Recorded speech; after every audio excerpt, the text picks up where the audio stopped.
ఏపీలో అధికార వైసీపీ ప్రతిపక్షం టీడీపీపై తీవ్రస్థాయిలో ఆరోపణలు చేశారు ఏపీసీసీ చీఫ్ షర్మిల. టీడీపీ హయాంలో 5 ఏళ్లు, ప్రస్తుత వైసీపీ 5 ఏళ్ల పాలనలో రాష్ట్రానికి తీరని అన్యాయం జరిగిందని మండిపడ్డారు. ప్రత్యేక హోదా, పోలవరం సహా రాష్ట్రానికి రావాల్సిన అంశాలపై ఇరు పార్టీలు బీజేపీతో కుమ్మక్కయ్యాయని ఆరోపించారు. రాష్ట్రంలో రాజధాని కట్టడం మాటెలా ఉన్నా సమయానికి జీతాలు కూడా ఇవ్వలేని దుస్థితి నెలకొందని ఫైర్ అయ్యారు. ఏపీలో కాంగ్రెస్ పార్టీ అధికారంలోకి వస్తే హోదా సహా అన్ని అంశాలను నెరవేరుస్తామన్నారు షర్మిల. యువజన, శ్రామిక, రైతు కాంగ్రెస్ పార్టీ అధికారంలో ఉంది. అంతకుముందు 5 సంవత్సరాలు తెలుగుదేశం పార్టీ అధికారంలో ఉంది. ఈ 10 సంవత్సరాలుగా రాష్ట్రంలో అభివృద్ధి జరిగిందా అంటే ఏమిటి సమాధానం? మన రాష్ట్రం ఏర్పడే నాటికి మన రాష్ట్రానికి ఉన్న అప్పులు 1,00,000 కోట్లు. చంద్రబాబు గారు ముఖ్యమంత్రి అయిన 5 సంవత్సరాలకి ఆయన చేసిన అప్పులు 2,00,000 కోట్లు. ఆ తర్వాత వైసీపీ ముఖ్యమంత్రి జగన్ రెడ్డి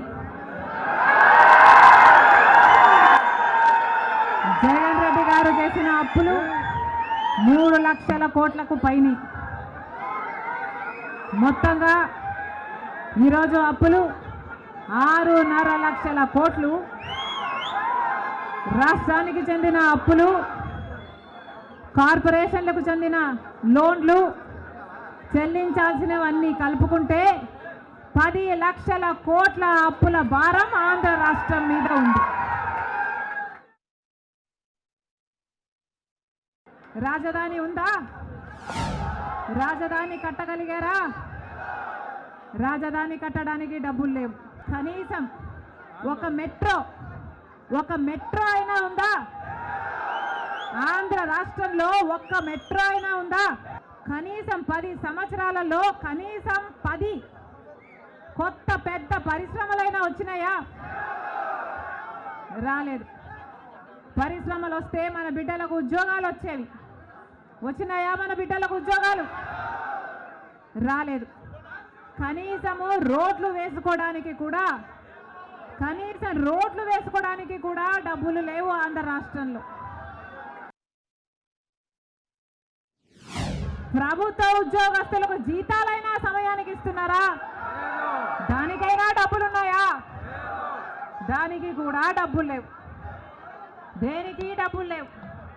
అభివృద్ధి జరగలేదు, కానీ దళితుల మీద జరిగే దాడులు మాత్రం 100కు 100% పెరిగాయి.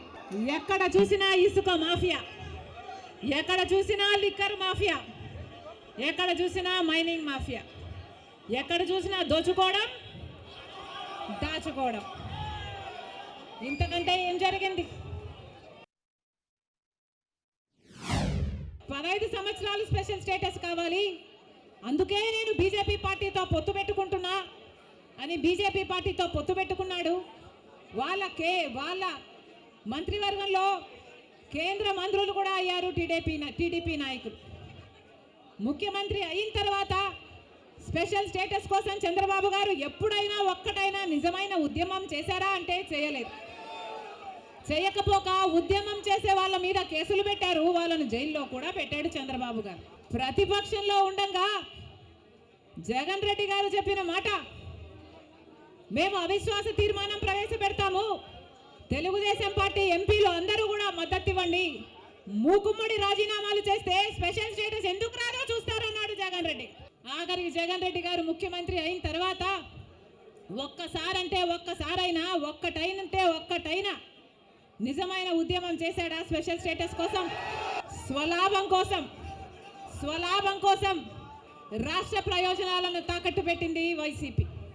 ఈరోజు మనకు స్పెషల్ స్టేటస్ లేదు అంటే ఆ పాపం ముమ్మాటికి చంద్రబాబు గారిది, ముమ్మాటికి జగన్ రెడ్డి గారిది. చంద్రబాబు గారు పోలవరాన్ని తాకట్టు పెట్టారు బీజేపీ దోస్తీ కోసము. ఇటు జగన్ రెడ్డి గారు బీజేపీతో దోస్తీ కోసం పోలవరాన్ని తాకట్టు పెట్టారు. బీజేపీ పార్టీకి అమ్ముడు పోవడానికి వైసీపీ పార్టీ నుంచి ఎందుకు పోటీ నిలబెట్టారు?